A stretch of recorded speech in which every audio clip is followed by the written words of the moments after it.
inicial de las guías de esplagnología, les conté que hay, para el estudio de la esplagnología abdominal,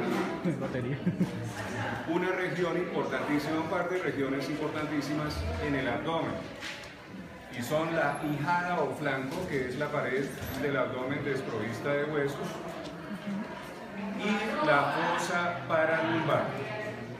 Acá están dibujados en este caballo. Ustedes ven la ijada o flanco, es una zona rectangular que podemos trazar en cualquier cuadrúpedo. Esa es la ijada o flanco, pared del abdomen. Y la fosa paralumbar es una depresión triangular que seguramente, si ustedes han sido observadores, notarán en cualquier cuadrúpedo una depresión triangular acá, ¿no es cierto? Esa es la fosa paralumbar o fosa del flanco. Antes de hablar de ellas, debo recordarles que habíamos iniciado sabiendo que para estudiar vísceras hay que recordar que hay 4 tipos de tejidos básicos para formar un paquete visceral en cualquier ser vivo. Uno es el músculo liso o músculo blanco. Músculo liso o músculo blanco. Blanco. Así es que pensemos en el esófago, estómago, intestinos, útero, vejiga, todo eso es músculo liso o músculo blanco. Y obviamente hay en más lugares. Está el músculo liso que encontramos en la piel. Nuestra piel tiene músculo liso. Son los músculos piloerectores o erectores del pelo. Ustedes han visto cómo en los animales y en el humano hay erección del pelo, erección de la pluma, erección de las escamas, dependiendo de la especie. Así de que hablaremos de los músculos piloerectores en el caso de que haya pelo. Erectores de la pluma si estamos hablando de una especie que posea plumas. Y erectores de las escamas, pues, de la misma manera. También hay músculo liso dentro del globo ocular, regulando el diámetro de la pupila. Ustedes han visto que la pupila se contrae si hay mucha luz o se dilata en busca de luz cuando necesitamos ver en la oscuridad o hay susto. Así de que hay músculo liso adentro del globo ocular formando al iris, que es el que regula el diámetro de la pupila. Músculo cardíaco, sobra decir dónde se ubica, se le dice miocardio. Y el otro tipo de tejido es el tejido glandular, y vimos que glándulas también están repartidas por todo el organismo, incluida la piel. Saben que la piel tiene glándulas sudoríparas, glándulas sebáceas, etc. Así de que glándulas encontramos en todos lados. Y finalmente agregaremos los pulmones, ya que no se ajustan al músculo liso, ni al músculo cardíaco, ni al tejido glandular. Los pulmones también son vísceras. Cuando hablamos de tráquea, ¿no es cierto? Ella no es víscera, ella está formada por cartílagos. Y lo que corresponde a huesos y cartílagos se estudiaron en el capítulo de osteología. Así de que la tráquea no es víscera. Bueno, sabiendo ya eso, ustedes deben recordar que en todos nosotros y en los animales hay muchas cavidades. Vimos cavidades en la cabeza, incluida la bolsa gutural, exclusividad del caballo en las especies que estamos estudiando. Muchas cavidades, cavidad craneana, cavidad nasal, cavidad bucal, etc. Vemos 2 grandes cavidades destacadas fácilmente en los mamíferos, que son la cavidad torácica y cavidad abdominal. Bueno, en los mamíferos, ustedes deben recordar que existe el diafragma, que es un músculo esquelético. Ese músculo no califica como víscera, mientras que el músculo liso y el músculo cardíaco sí califican como vísceras. Ustedes dirán, ¿y por qué no podemos meter a estos músculos como vísceras y los demás sí fueron calificados como tal? La razón radica en el tipo de inervación. Los músculos que podemos contraer a voluntad es músculo esquelético, se conoce como carne.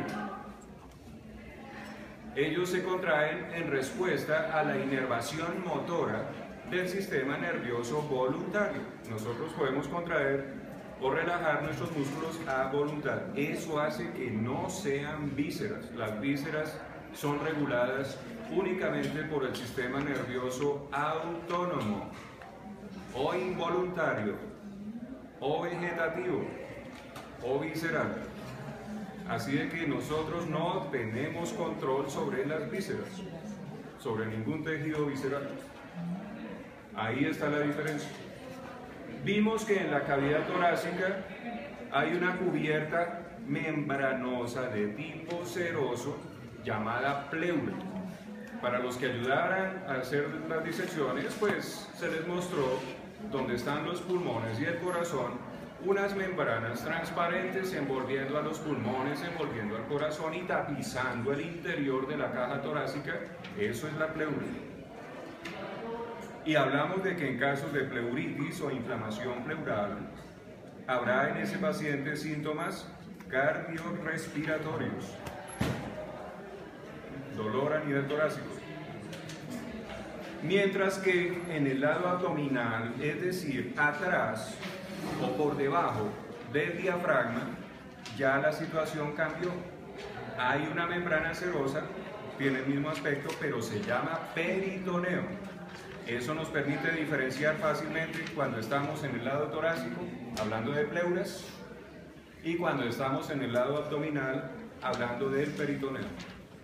Peritonitis, inflamación del peritoneo, obviamente traduce en el paciente en síntomas abdominales. No podemos pensar en síntomas torácicos. Síntomas abdominales de tipo, pues, dolor, afección a nivel de vísceras de abdomen, donde no funcionan bien, hay cólicos, etc. ¿No es cierto? Los cólicos, les recuerdo que se refieren al dolor de una víscera. Puede haber cólico gástrico, cólico hepático, cólico renal, cólico esplénico, si estoy hablando del vaso. Cólico es dolor. Así de que si me dicen, este paciente tiene cólico, no me ha dicho nada, solo me ha dicho un síntoma. ¿No es cierto? En nosotros está, como profesionales, detectar cuál es la causa de ese cólico y qué órgano está afectado, tratamiento y prevención que debe hacerse. Bueno, entonces, volviendo a la fosa paralumbar y a la ijada o flanco, acá les muestro entonces en este otro modelo, ¿sí?, que la ijada o flanco tiene 4 límites. Ustedes ven que tiene la apariencia de un rectángulo en posición vertical. Hay un límite dorsal formado por el borde lateral del músculo dorsal largo. Por eso es bueno que recuerden los temas anteriores. No sé si notan que cada tema que se ve prepara para el siguiente. Un borde ventral. Ustedes han visto en todo cuadrúpedo cómo se forma un pliegue de piel acá en este sitio, ¿no es cierto?, que es el pliegue de la ijada o pliegue de la babilla, y esa piel bajo ella lleva el músculo cutáneo del tronco. Ese pliegue de piel, que se llama pliegue de la ijada o pliegue de la babilla, está ricamente inervado por fibras sensitivas que vamos a ver en nuestro siguiente tema. Así de que los predadores sujetan a la presa de ese sitio, no solo porque es fácil cogerla de ahí, sino porque la inmoviliza, como le decía al grupo de esta mañana. Tenemos en nuestro organismo sitios ricamente inervados con fibras sensitivas. ¿Eso qué hace? Que cuando nos presionan esos lugares nos quedamos quieticos por el dolor, ¿no es cierto? Es como cuando me tuercen un brazo. Me toca quedarme quietito porque siento que si me muevo me lo lesiono, ¿no es cierto? Entonces un predador ataca acá y por eso lo llamaron el pliegue de la babilla, porque seguramente habrán notado, ¿saben cuáles son las babillas? ¿Cómo sujetan a la presa de ese lugar? Ese es el límite ventral de la ijada o flanco. El límite craneal de la ijada o flanco, lo vemos acá, corresponde al borde caudal de la última costilla. Fíjense que es un juego de palabras. Y el límite caudal de esa ijada o flanco, o sea, el que estamos viendo acá, miren, corresponde al borde craneal de este músculo. ¿Quién lo reconoce? para darle un puntico. Bíceps femoral. Porque lo pregunté incluso en el examen que entregué. ¿Quién dijo? Tensor de la fascia lata. No es borde craneal del músculo tensor de la fascia lata. Les recuerdo que en este sitio, justo acá, es decir, como decía mi maestro, el doctor Juan Tobos, a mitad de la distancia entre la tuberosidad coxal y el pliegue de la ijada o pliegue de la babilla o la misma rodilla, a mitad de distancia vamos a encontrar los ganglios linfáticos prefemorales o subilíacos que yo les explicaba cuando los marcamos, ¿no es cierto? O cuando los disectamos, porque ya no estamos marcando. Entonces vienen acá y se palpan fácilmente en un animal vivo. Recuerden que ganglios les dije que son palpables. Ganglios linfáticos mandibulares, ganglios linfáticos cervicales caudales, ganglios linfáticos preescapulares, ¿no es cierto? Sigo avanzando. Ahora sí llego a los ganglios linfáticos prefemorales, ¿no es cierto? O subilíacos. Y les escribí en la guía que, pues, en casos de mastitis se hacen palpables y muy doloroso siempre, cualquier ganglio que está inflamado, los ganglios linfáticos mamarios o supramamarios, es lo mismo, ¿no es cierto? Bueno, entonces, sabiendo eso, les escribí también para qué nos sirve a nivel clínico y a nivel quirúrgico la ijada o flanco. A nivel clínico es fácil entender que siendo la pared del abdomen, podemos utilizar diversos métodos diagnósticos para encontrar problemas en el paciente. Ustedes mismos cuando van al médico les presionan la pared de abdomen, ¿no es cierto? En busca de zonas de dolor, endurecimientos, agrandamientos, hundimientos, etc. También antes de hacerlo miramos al paciente. Hay que ver que sea simétrico. No podemos ver el lado izquierdo o el lado derecho más grande que el del otro lado. Tiene que haber simetría. Podemos colocar el fonendoscopio o estetoscopio, ¿no es cierto?, para escuchar los ruidos viscerales. Mismo instrumento que utilizaré para los ruidos cardíacos. Y si quiero yo los ruidos masticatorios, los ruidos de deglución. Yo por eso les decía, cómprense un fonendoscopio. Vale 12.000 pesos. Y empiecen a entrenar su oído a los ruidos normales de un paciente humano, de un paciente animal, ¿cierto? Bueno, para eso nos sirve el ijado flanco. Métodos diagnósticos muchos que se pueden realizar en ello, incluso la perfusión, etc. A nivel quirúrgico, el ijado flanco es importante porque nos sirve para ingresar al abdomen.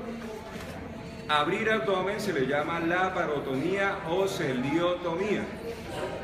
La podemos hacer en cualquiera de las dos paredes del abdomen, ijada o flanco del lado izquierdo o ijada o flanco del lado derecho, dependiendo de lo que necesitemos. En casos de cólico equino o bovino, ustedes habrán notado que siendo un animal grande, no es conveniente abrir un flanco del animal, porque si abrimos este lado y resulta que el problema está al otro lado, nos veremos en problemas. Por eso se utiliza la laparotomía por la línea media ventral. Y como saben ustedes ya músculos, aponeurosis, etc., sabrán entonces qué capas en orden de superficial a profundo se atraviesan para ingresar al abdomen. Lo mismo al tórax.